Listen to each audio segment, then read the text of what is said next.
Hello, and welcome to my YouTube channel. My name is Brenton Lengel, the former host of Insurrection with Brenton Lengel. I am a playwright. I've had 7 plays produced in New York City. I am an anarchist, political commentator, and debater.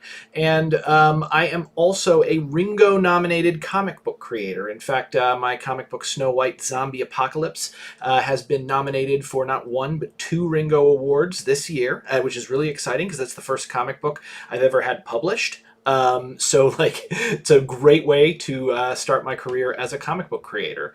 Hey, this is a major YouTube channel milestone. We just hit 1,000 subscribers, and we did it really quick, like within just a little over 3 months. So to all of you guys out there who have been following me and have subscribed to the channel, thank you so much. And if you're just now meeting me, I blog and vlog and talk about art, politics, and Buddhism quite a bit. And I thought for a treat, what I would share with this particular poetry reading comes from actually my favorite author of all time, which is, drumroll please, Mr. Neil Gaiman. Now, Neil, I encountered his work years ago, and I've been constantly floored by it. He is really been blowing up over the last couple of years, but I've been a huge champion of his work, and he's really, really inspired a lot of mine. And in a lot of ways, I mean, he's like the platonic ideal of a writer's career from where I'm sitting. So, I really wanted to share some of his poetry, and there's a lot of it. This isn't the one that I'm going to be reading is not my favorite poem of Neil Gaiman's, which I will share with you guys later. But this one is one that really always strikes me. And again, like, what I like to do is to share challenging poetry. The Mad Farmer was challenging on a philosophical level and on a political level. That was Wendell Berry, which we shared for hitting 500 subscribers. This one is challenging on a metaphysical level and on a religious level. And so this poem goes by the name of In Relig Odhrain, or In Relig Oren, is how Neil actually says it. This comes from a real bit of history. So, to begin, this is En Relig Oren by Neil Gaiman. When St. Columba landed on the Isle of Iona, his friend Oren landed with him, though some say St. Oren waited in the shadow of the island, waiting for the saint to land there. I believe they came together, came from Ireland, were like brothers, were the blonde and brave Columba and the dark man they called Oren. He was Odhrain, like the otter, was the other. There were others. And they landed on Iona, and they said, we'll build a chapel. It's what saints did when they landed. Oren, priest of sun or fire, or from Odhra, meaning dark-haired. But their chapter kept on crumbling, and Columba took the answer from a dream of revelation, that his building needed Oren, needed death in the foundations. Others claimed it was doctrinal, and St. Oren and Columba were debating, as the Irish love debating, about heaven. Since the truth is long forgotten, we are left with just their actions. By their actions shall ye know them. St. Columba buried Oren. Still alive with earth about him, buried deep with earth upon him. 3 days later they returned there, stocky monks with spades and mattocks, and they dug down to St. Oren, so Columba could embrace him, touch his face and say his farewells. 3 days dead, they brushed the mud off. When St. Oren's eyes blinked open, Oren grinned at St. Columba. He had died and now was risen, and he said the words the dead know, in a voice like wind and water. He said, heaven is not waiting for the good and pure and gentle. There is no punishment eternal. There's no hell for the ungodly, nor is God as you imagine. St. Columba shouted, quiet, and to save the monks from error, shoveled mud unto St. Oren, so they buried him forever. And they called the place St. Oren's. In its churchyard, kings of Scotland, kings of Norway, all were buried on the Isle of Iona. Some folk claim it was a druid priest of sunlight that was buried in the earth of good Iona just to hold the church foundations. But for me that's much too simple, and it libels St. Columba, who cried, earth, throw earth on Oren, stop his mouth with mud this moment, lest he bring us to perdition. They imagine it a murder as one saint entombed another underneath that holy chapel. While St. Oran's name continues, martyred heretics, his bones still hold the chapelled stone together. And we join them, kings and princes, in his graveyard, in his chapel. For it's Oran's name they carry, he's embraced in his damnation. By the simple words he uttered, there's no hell to spite the sinners, there's no heaven for the blessed. God is not what you imagine. And perhaps he kept on preaching, for he died and he had risen, until silenced, crushed or muffled by the soil of Iona. St. Columba he was buried on the Isle of Iona, decades later. But they interred his body and they took it to Downpatrick, where it's buried with St. Patrick and St. Brigid. So the only saint is Oran on the Isle of Iona. Don't go digging in that graveyard for the kings of old, the mighty, or archbishops and their riches. They are guarded by St. Oran, who will rise up from the grave dirt like the darkness, like an otter. For he sees the sun no longer. He will touch you, he will taste you, he will leave his words inside you. God is not what you imagine, nor is hell, and nor is heaven.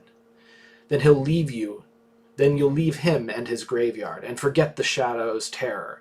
As you rub your neck, remember only this: he died to save us, and that St. Columba killed him on the Isle of Iona.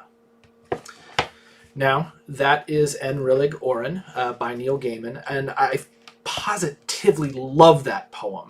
I'm going to give you guys a little bit of analysis here on it, because this is really fascinating. First of all, like, this is real history. You can look this up. And yes, one saint did, it seems, entomb another on the Isle of Iona.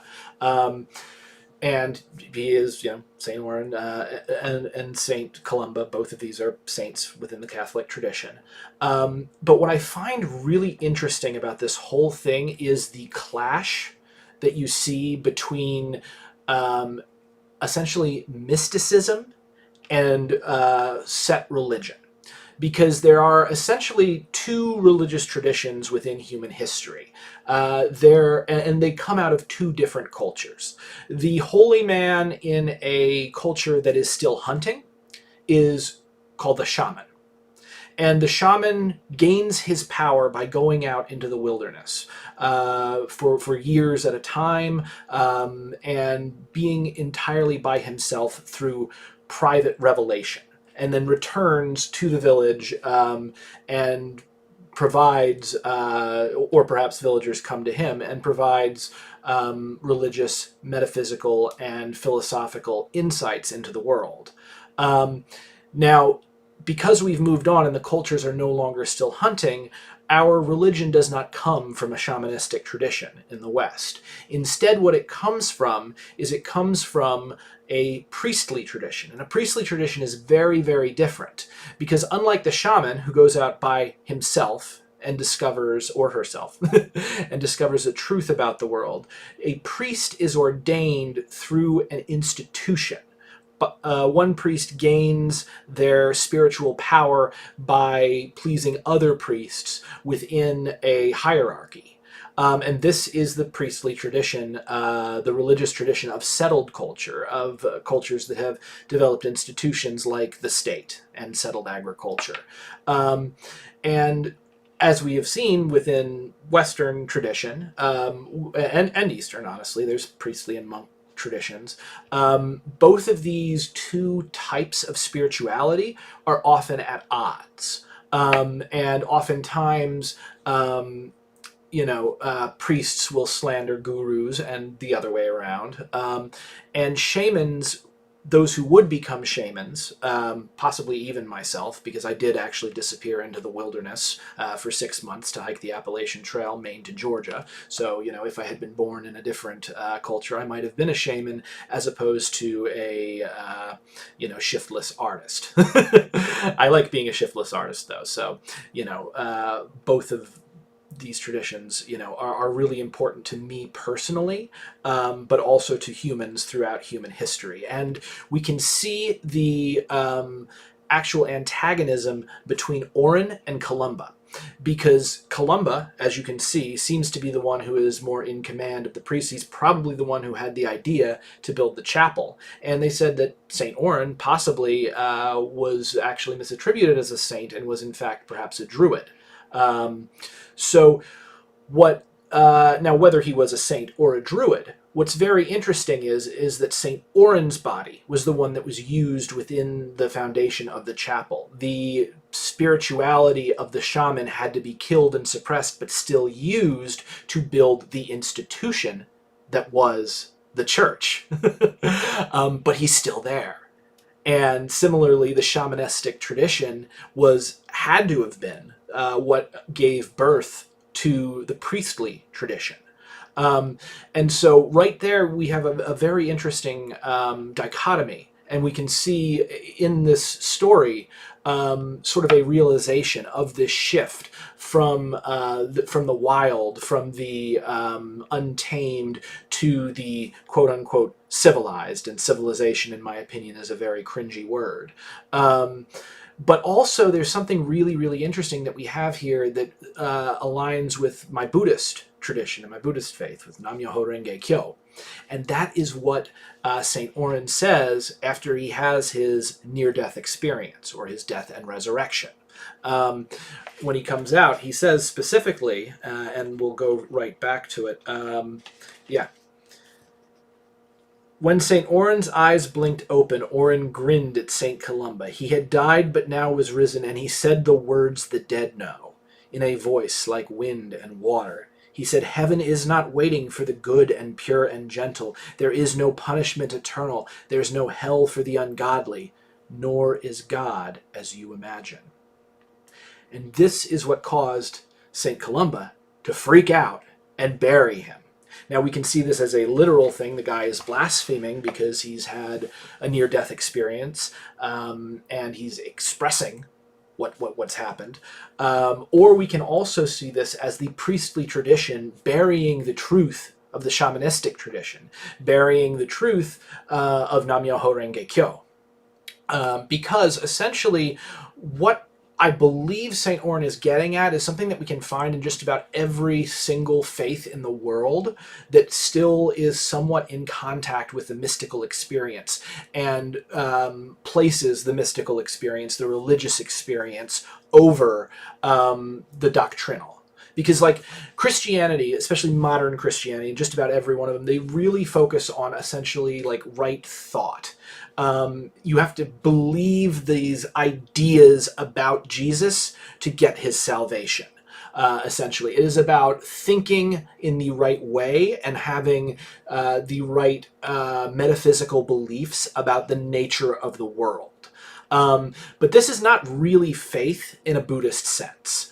And definitely not in a shamanistic sense, because faith in a Buddhist sense or a shamanistic sense, it's something that we do.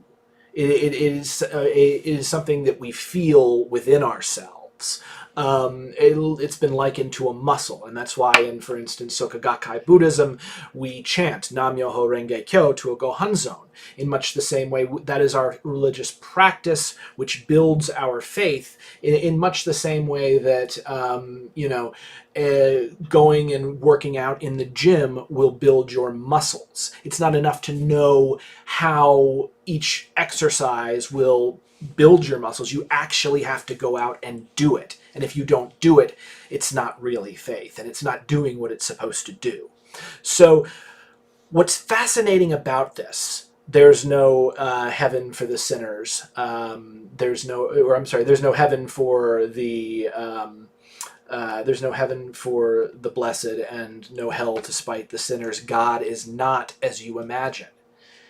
Is that really when people have this mystical experience, when they go through what Zen Buddhists call a satori, or a very short version of it would be called a kensho, you can also see that people like Dostoevsky experienced this exact same thing. He experienced it right before he was going to be executed.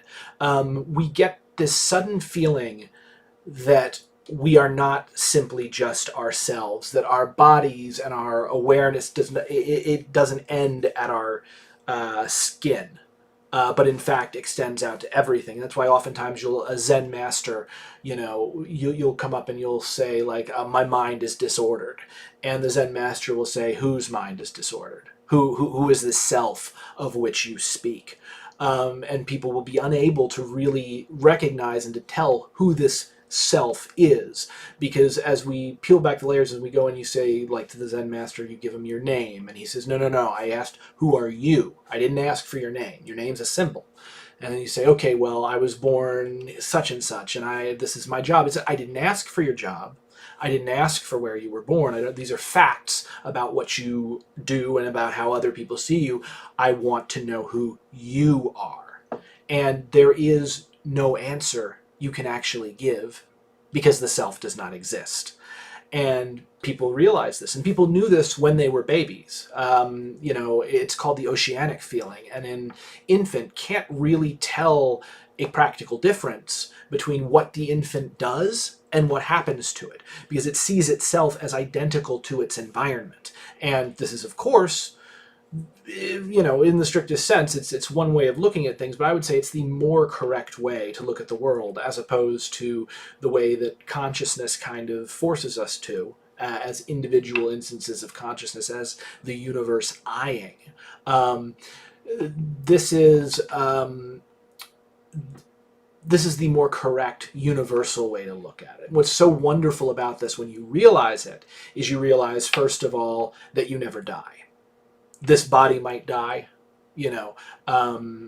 everyone that I know and everything that I know might crumble, but I survive as the flux, as life continuing itself and changing form from one form into the next, of the death that goes into the soil and then is reborn as corn, and this can be a disturbing thought for some people, especially if they're very attached to their specific self. But it can also be an incredibly liberating thought, because then you also realize not just that, but how harmonious everything is, and how, everything that you say and do is as free of any blemish as like the foam in waves or the markings in marble, the way a cat moves. All of this is what St. Odhrain is saying to St. Columba. And St. Columba's like, shut that guy up. And why does he freak out and tell him to shut up? Well, for one thing, because he is threatening the power of the priestly status. Because the priests don't have this, they don't have this experience. They don't realize that essentially we are all God pretending we're not. And also, there's a bit of an issue here with the fact that St. Odhrain is giving the game away. Because, if you've ever done something like LARPing or whatever, when you go into a game that is you want to get swept up in it, in much of the same way that you want to get swept up in a great theatrical play or a terrific movie or video game, and when somebody comes in and says, no, this is just a video game, this is just a play you're watching, it messes with you. Like Bertolt Brecht made a whole career out of like showing the artificiality of theater to his audience, and the difficult experience that comes with.